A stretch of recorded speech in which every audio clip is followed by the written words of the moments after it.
My family is cursed. A clown shows up at everyone's 10th birthday, but no one ever hires one. Part 2. When I was 10, the same thing happened, and although I begged my parents to let me see the book, they declined. The night of my birthday party, I snuck out of my room and saw my dad go up into the attic with my book.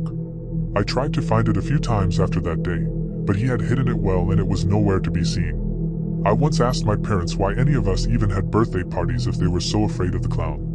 But they told me that the clown would show up anyway. He always knew I didn't see the clown for a couple of years. All of my cousins had passed the age of 10, and none of them were old enough to have their own children yet. When I turned 20, my parents died in a car accident, and I inherited their house. By that time I had forgotten all about the clown in the book, and didn't care to read it or figure out why they had taken it away. And then about 12 years later, my daughter Wendy had her 10th birthday party. My wife knew about the clown, and we had already seen it appear once before at Jake's twins' birthday party. We had prepared Wendy and had given her the same warnings my parents had given me.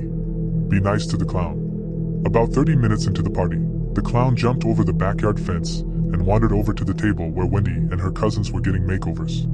I stopped myself from running over and stopping him. He looked exactly as I had remembered him. Not a single thing had changed, not even his outfit.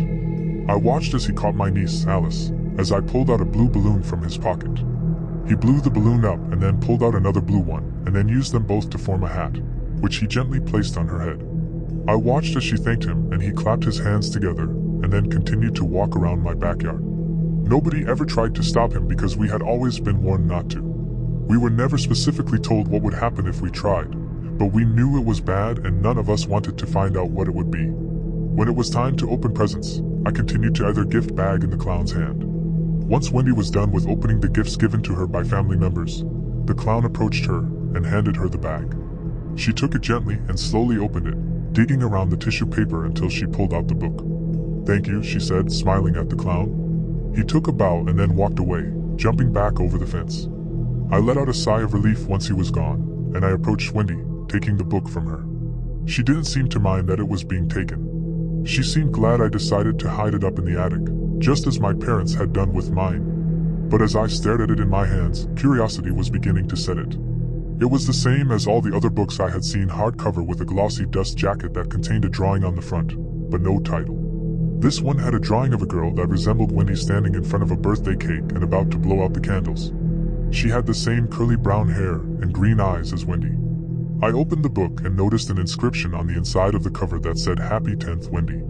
The first page was blank, but the next page was where the story started. There was a drawing of the girl on the cover, wearing a party hat and holding a pile of gifts under that. It read, "Today is Wendy 10th. How happy is she? She got every gift she wants, even things she doesn't need."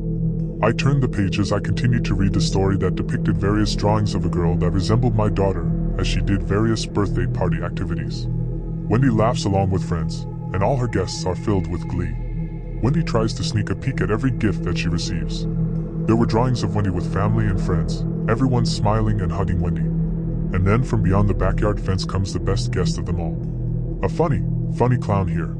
To have a ball on that page was a drawing of the clown as it jumped over the fence, grinning. This clown loves to party and it loves 10th birthdays too. He will never miss a chance to show up where he's due.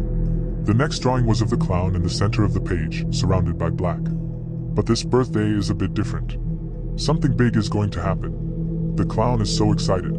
This doesn't happen often. I turned the page to see a drawing of the clown running around the party, chasing the guests who appeared to be frightened. They'd been drawn with their mouths open and wide-eyed as they ran away from the clown. The clown runs around the yard and pulls something from his pocket. Not a balloon, not a magic handkerchief, but something big and sharp and shiny. The next page had a drawing of a gleaming butcher knife dripping with blood.